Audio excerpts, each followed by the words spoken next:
அனைவருக்கும் வணக்கம். என் லைஃப்பில் இந்த மாதிரி ஒரு பெயின்ஃபுல்லான ஒரு சுச்சுவேஷனை நான் ஃபேஸ் பண்ணதே கிடையாது. மனசு முழுக்க வலி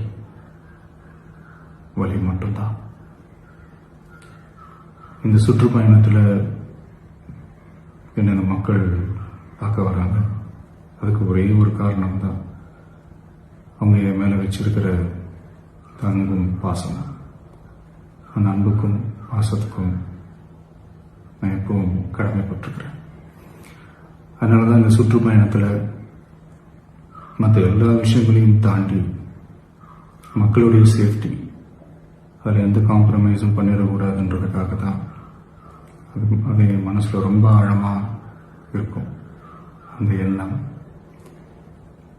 அதனால தான் இந்த அரசியல் காரணங்கள் எல்லாத்தையும் தவிர்த்துட்டு ஒதுக்கி வச்சுட்டு மக்களுடைய சேஃப்டி மட்டும் மைண்டில் வச்சுக்கிட்டு அதுக்கான இடங்களை சூஸ் பண்ணுறது, அதுக்கான இடங்களை பார்த்து பர்மிஷன் கேட்கறது, போலீஸ் டிபார்ட்மெண்ட்டில் அதை ரிக்வெஸ்ட் பண்ணி கேட்போம். ஆனால் நடக்கக்கூடாதது நடந்துருச்சு. ஆனால் மனுஷன் தானே.